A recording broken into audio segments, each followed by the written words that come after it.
Parkour is a discipline, an art form. It can be very practical, functional. It can be very emotional and intimate, depending on the level of which you practice. Essentially, fundamentally, parkour is overcoming obstacles, being able to identify what an obstacle is and overcome it, whether you're using your body or skills, overcoming mental barriers. A lot of times people will say parkour is simply getting from point A to point B. I don't necessarily agree. I think that's a very basic form of parkour, but parkour is so much more. Parkour is a lot, or rather parkour has a lot to do with the individual. It has a lot of values in the practice, one of the most essential ones being to better yourself. The sense that there is no form of perfection. Parkour is movement in its purest form. Whenever I explain parkour, I usually explain it as you're playing a game of tag, and the person who's it is right behind you. You're running, and there's a picnic table in the way. Well, you're not just gonna stop and be like, "Ah, crap, you got me." You're gonna find the fastest and most efficient way over it, through it, under it, around it, fastest way past it. That's parkour at a very basic level. It's obstacle coursing. At a higher level, there's the sense of overcoming obstacles and creative movement, and utilizing your body to its fullest potential.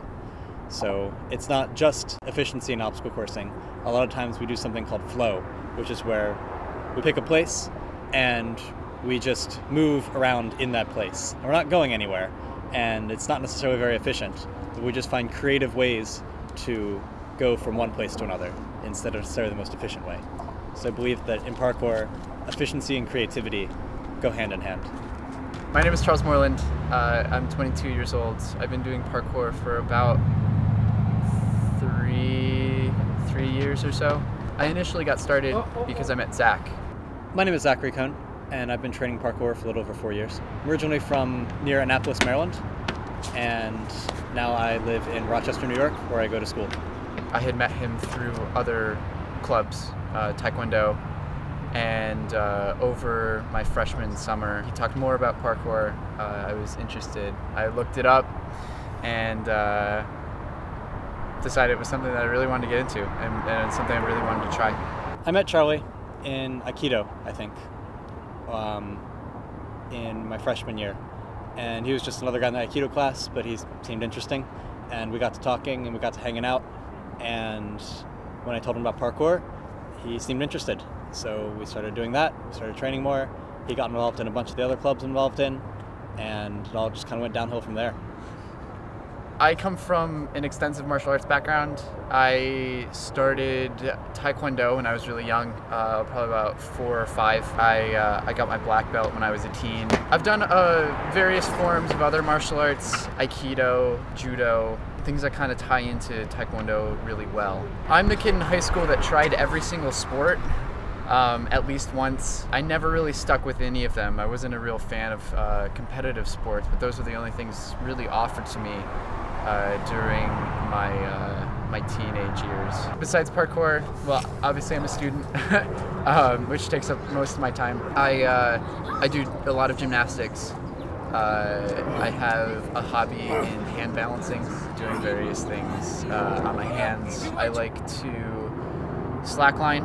As a freshman, I had been training for about 6 or 8 months, and I did a little bit, but not a whole lot. I was mostly just adjusting to college. But that summer, after my freshman year, I trained a whole lot back home and in the Washington, D.C. area. And I got really, really pumped and excited, enthusiastic, and I wanted to find people to train with in Rochester. So I started by kind of recruiting people from the other clubs I was part of. I was part of the juggling club, the Taekwondo club, part of Aikido, a bunch of other different clubs. And I just pulled people who I thought might be interested in it. I was like, hey, I do this thing. You might be interested in it. Why don't you come out sometime?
Well, initially Rochester Parkour got started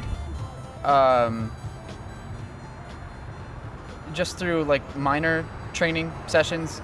Zach and I would go out and do something. We would invite people. When we decided, or rather in the beginning, we tried to make it a school recognized club. Both of us go to RIT. We tried to make it an RIT recognized club. We went through the entire process, and it was largely unsuccessful due to constraints and legal issues. However, it was kind of a blessing in disguise. We had, after being declined, we had a lot more motivation to start a community or citywide organization rather than just focus on RIT community. So we started meeting in downtown Rochester, and we started trying to pull in more people more actively from other schools and from the city, from the suburbs. And since then, it's really just kind of exploded. We had a massive beginners workshop last year. We did a whole bunch of promotion for it, ended up having over 100 people come out to learn parkour. Most of them were new. It was their first day out. So while a lot of them never came back, they all have a very positive, healthy first experience with parkour. And now whenever someone mentions it, they know what they're talking about, and they know what it is. Rochester Parkour is a very interesting community in the sense that Zach and I started it, or when Zach and I started it, we were pretty much the only experienced people, him more so than I was. So the community grew very fast, and a lot of times the characteristics of other parkour communities, you'll see that as people get more and more involved in parkour, they see it on YouTube, they look it up, they start practicing themselves, then they realize that there are other people out there, they get together, and that's how the community forms.